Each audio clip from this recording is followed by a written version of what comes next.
Planet 9, Planet 9, Planet 9, NIBIRU, Brown Dwarf, Planet X. News of this mysterious body in our solar eclipse has been circulating around the world, around the media, and even till now some people still don't believe because it's like the news has been suppressed and it hasn't really been available for public.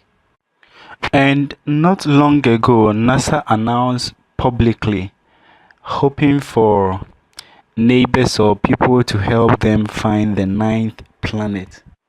It is believed, and so many people have also dedicated their lives trying to find out the truth about this Planet X NIBIRU. Some researchers go back in time to read documents that were written about this planet, and surprisingly, this news is indirectly being portrayed. It's being broadcasted, but not usually through the mainstream, which has led some people to be doubtful about the news. Now, what I'm going to share with you today is from an Australian national university. They invited volunteers to help astronomers track down the fabled ninth planet. Day in, day out, there are news circulating again about the impact of this Planet X NIBIRU. There are news all over about pole shifts, about droughts, tornadoes, so many effects that this Planet X NIBIRU is causing because it has come quite closer to our solar system.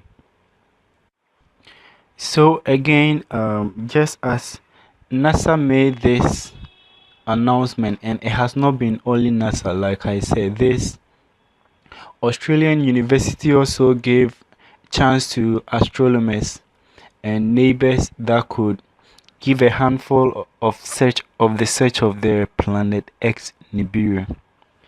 Now, within days, thousands of people from around the world were given access to images taken by the Sky Mapper telescope at the Siding Spring Observatory.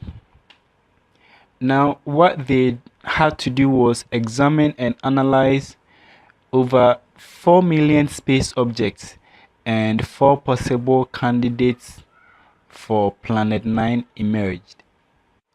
So, the moment they were able to come up with these 4 possible objects, one of them could be the Planet X, the team of astronomers they are being studied, and a little is known about them as at this moment that this video was made.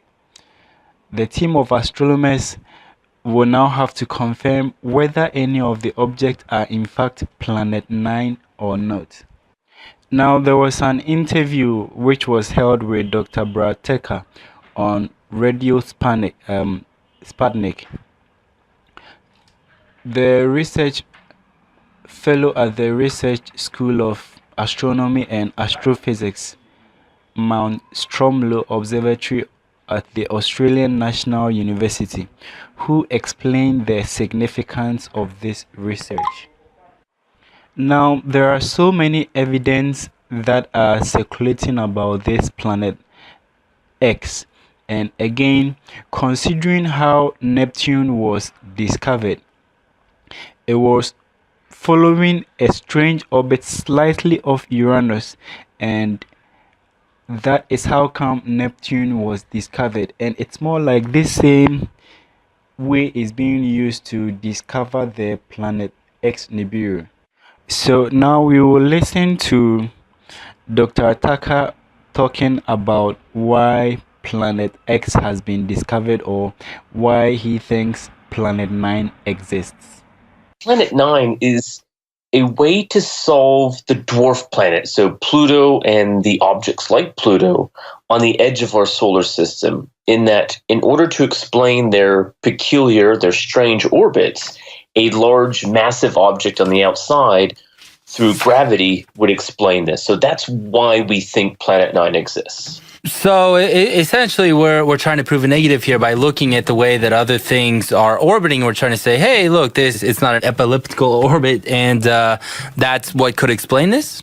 Yeah, pretty much. And in fact, this is exactly how Neptune was discovered, that in the strange orbit slightly of Uranus, a French mathematician said if you put an object here, Neptune, it would explain Uranus's orbit. And then sure enough, a year later, William Herschel went out and discovered Neptune. So we use the mass to point us where we should look in physics and astronomy. All right, well, tell us a little bit more about the public campaign in your planetary search. So when the predictions came out by Mike Brown and Konstantin Begin in 2016, they showed that if there's this object, this planet, it would be in this what we call parameter space. It'd be this position of the sky, roughly, this brightness moving in this speed. And modern day astronomy has been revolutionized by lots of telescopes completely imaging or mapping the entire sky. So you can look for these changes. But the problem is it's never been done on the southern hemisphere. So we're pretty sure this planet isn't visible from the northern hemisphere currently, or it's really, really faint. But it's more likely to be in the southern hemisphere and more likely to be towards where the galaxy is. And so we said, hey, we've had this survey telescope. We've taken images of this entire patch of sky. And instead of writing complicated computer programs to try and search for it, why don't we have the public help us? Why don't we have the public work with us? Because humans are good at spotting differences in images. So essentially, it's a crowd surfing type research then. Yeah, exactly. And part of it is, why not have people join in the discovery and get a taste of what we're doing in science, that we have a hypothesis, we test it, and then we inform that hypothesis depending on what we know or not. That is what we do in science. And at the same time, people are very passionate about whether Pluto should be a planet or not. I, for one, say yes, but that's not everyone. And we can invite people into this discussion to see that if this planet exists, it would explain why Pluto isn't really a planet, because it doesn't control its own orbit. So not only can they be part of the discovery, but they can understand some fundamental things about our solar system and the universe themselves, all while making cool discoveries. But, the thing is that what could an average person, I'm just an average guy, what could I possibly do that differently than you, which is, you're a doctor, you're an physicist, right? So how trustworthy would my analysis be? So that's a great question. And really, all we're trying to do is we set up all of the images in such a way that when you look at an image, we ask the question, do you see colored dots? And that is because each image each patch of sky has been looked at 3 different times, so at different times over a couple weeks. And if there's an object that's moved, it would leave a red dot, a green dot, and a blue dot, whereas the stars and objects that don't move appear white. And so really we're just asking for someone to say, hey, do you see something different? And then if you say, hey, yeah, there's these colored dots in this image, then we can pay more attention to that, because we're looking through about 250,000 images, and that's a lot of work. So we don't want to just completely randomly pick up images to see if there's something there. But if people can tell us, hey, focus on this image, well, that makes our work a lot easier, and we can put our resources, our extra telescopes and our extra power into the images that are more likely to have something than not. So it's helping us vet. It's helping us reduce the work. I have here that you have 4 possible candidates for Planet 9. So I would say we have 4 unknown objects. And what I mean is that they are objects that move. So they're not a star, they're not a galaxy. They could be an asteroid, they could be a comet, they could be a dwarf planet. They could be Planet 9. Could it be aliens? 4 objects that move. Too slow for aliens. So they move across the sky, and they are not known. So no one has previously seen these objects. So whatever they turn out to be, we will have discovered 4 new things right away. One is moving pretty fast, so it's likely to be an asteroid. But the other 3 move slowly, as we expect Planet 9 or other dwarf planets to move. So right now we're trying to follow it up. We're trying to re-find it. So the 3 images we had were from last year. So we're trying to find it where it is now. And then that will tell us an orbit and the trajectory and a distance. And then we can start figuring out what they are.